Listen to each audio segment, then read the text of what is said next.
संसद की सुरक्षा में सेंधमारी करने के जो 6 किरदार हैं वो हम आपको बता देते हैं। 2 लोग जो कि संसद के अंदर कूदे थे, सांसदों की दीर्घा में कूदे थे। इसके अलावा 2 लोग जो कि बाहर थे, जिन्होंने उसी दौरान नारेबाजी की थी। सागर शर्मा, जिसे गिरफ्तार किया जा चुका है, मनोरंजन डी, ये दोनों संसद के अंदर थे। अमोल शिंदे और नीलम आजाद बाहर थे। ललित झा, जो कि इस पूरे घटना का वीडियो बना रहा था बाहर, महेश कुमावत भी इसमें शामिल था। 6 लोगों को गिरफ्तार किया गया है। तो संसद की सुरक्षा को भेद करके ये लोग अंदर घुसे, संसद के अंदर स्मोक बम चलाया, नारेबाजी की। 3 तस्वीरें हम आपको दिखा रहे हैं। आरोपी ललित ने खुलासा किया है कि वो 4 आरोपियों के फोन जला चुका है। ललित की आज पेशी होगी पटियाला हाउस कोर्ट में और उसका मेडिकल हो चुका है। वहीं महेश और कैलाश नाम के 2 शख्स से पूछताछ की जा रही है। इन लोगों ने ललित झा को ठहरने में मदद की थी। इस पूरे मामले की जांच दिल्ली पुलिस की स्पेशल सेल कर रही है। पता लगाने की कोशिश कर रही है कि संसद की सुरक्षा में सेंधमारी में इनके कौन कौन और मददगार थे, क्या मोटिव था। एक डायरी भी बरामद की गई है सागर शर्मा की।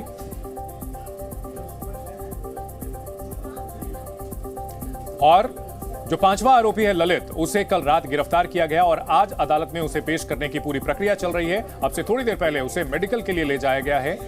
ललित झा मेडिकल के लिए उसे ले जाया गया है। पुलिस उसके रिमांड मांग सकती है ताकि इस पूछताछ को और आगे बढ़ाए। मेडिकल चेकअप के लिए ले जाया गया है। आरोपी ललित झा की तस्वीर हम आपको दिखा रहे हैं। देश के अलग अलग राज्यों से जुड़े हुए ये लोग, जिन्होंने मिलकर के इस साजिश को रचा और पूरी प्लानिंग के तहत, पूरी साजिश के तहत सुरक्षा की कमजोरी को भांपने के लिए संसद की रेकी भी की। और अब हम आपको बताते हैं कि ये जो साजिश रची गई थी, इसके तार कहां कहां तक फैले हुए हैं, कौन कौन से सूबों तक फैले हुए हैं और कितने किरदार इससे जुड़े हुए हैं। ये कोई ऐसा आवेश में लिया गया फैसला नहीं था, बल्कि पूरी सोची समझी प्लानिंग के तहत किया गया ये कदम था। हरियाणा की जींद में रहने वाली नीलम इस साजिश का हिस्सा है, जो कि कई आंदोलनों में शामिल रही है। हरियाणा के ही गुरुग्राम में सभी आरोपी विक्की शर्मा के घर पर रुके। कर्नाटक के मनोरंजन ने सांसद प्रताप सिम्हा के जरिए पास बनवाया। वहीं महाराष्ट्र के लातूर का अमोल शिंदे स्मोक क्रैकर लेकर आया। पश्चिम बंगाल का ललित झा यहीं से इस साजिश से जुड़ा। ललित झा, जो कि बतौर टीचर पश्चिम बंगाल में रह रहा था। वहीं उत्तर प्रदेश के लखनऊ से सागर शर्मा भी इस साजिश का हिस्सा बना है। हमारी सहयोगी अनुष्का हमारे साथ जुड़ गई हैं। अनुष्का, मेडिकल के लिए लाया गया था ललित झा को, क्या जानकारी मिल रही है वहां से? बिल्कुल, ललित झा को पूछताछ करने के बाद से हमने देखा कि लगातार जिस तरीके से जो दिल्ली का एनएफसी स्थित जो सेल है वहां से निकाल के जो है उनको मेडिकल करने के लिए सफदरजंग जो थाना है वहां पर लेके आया गया था। अभी फिलहाल की अगर हम आपको जानकारी बताएं तो यहाँ से सारे मेडिकल टेस्ट को अरेंज कराने के बाद, सारे मेडिकल टेस्ट क्लियर कराने के बाद जो दिल्ली पुलिस के स्पेशल सेल हैं उसको लेकर के यहाँ से निकले हैं। कयास लगाया जा रहा है कि यहाँ से उसको पटियाला कोर्ट ले जाकर पेश जो है वो किया जाएगा, क्योंकि हमने देखा था कल ही 4 आरोपी जो थे उनको पेश किया गया था और उसके साथ ही साथ जब कल आत्मसमर्पण किया था ललित झा ने, तो उसके बाद से आज बताया गया है कि उसको पटियाला हाउस कोर्ट में पेश जो है वो किया जाना है।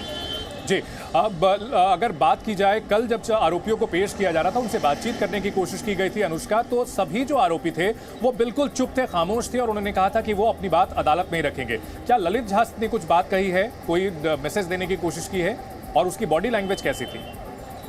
बिल्कुल, जिस तरीके से हमने ललित झा से बात करने की कोशिश की, हालांकि उन्होंने कुछ जवाब नहीं दिया। पुलिस काफ़ी ज़्यादा उनके सामने तैनात थी और उन्होंने बातचीत करने से इनकार कर दिया। हालांकि हमारी बातचीत जो है वो जो एक और आरोपी है उनके भाई से हुआ, उनका नाम रामविलास है, और उनसे बातचीत करने के बाद जो है उन्होंने बताया कि लगातार जिस तरीके से उनकी बहन को उठा के ले जाया गया, नीलम की हम बात कर रहे हैं, नीलम को जैसे उठा के ले जाया गया, उनको इस बारे में पता चला मीडिया के रिपोर्ट्स के थ्रू। उन्होंने बात करने की काफ़ी ज़्यादा कोशिशें की, लेकिन बात जो है वो करने नहीं दिया गया। वो अपने जो लॉयर है उनको लेकर के यहाँ पर आए थे, लेकिन उसके बावजूद भी बातचीत करने की कोई अनुमति जो है वो नहीं दी गई और लगातार वो इस बात को लेकर के कहीं ना कहीं सवाल उठा रहे थे कि उनकी जो बहन है उन्होंने जो कुछ भी किया वो सिर्फ आम लोगों की बात को संसद तक पहुंचाने के लिए किया था और इसमें वो किसी भी तरीके की जो कमी है वो नहीं देखते हैं। और लगातार अपने लॉयर के साथ वो अपनी बहन से बातचीत करने के लिए कहीं ना कहीं अड़िग दिख रहे थे और लगातार कोशिशें कर रहे थे कि किसी तरीके से उनकी बातचीत जो है वो हो पाए।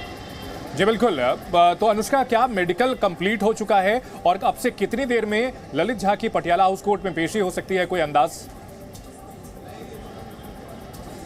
बिल्कुल, यहाँ से मेडिकल क्लियर करने के बाद सफदरजंग अस्पताल के इमरजेंसी वार्ड से ललित झा को निकाला गया है। पुलिस जो है उसको लेकर के पटियाला हाउस कोर्ट जो है वो पहुंचने वाली है। हाउस कोर्ट पहुंचने के बाद से ये तय किया जाएगा कि कब तक उनकी हियरिंग की समय होती है और उसके बाद जल्द ही उनको शाम ये बताया जा रहा है कि 4 बजे के आसपास उनको कहीं ना कहीं पटियाला हाउस कोर्ट के आसपास पेश किया जा सकता है।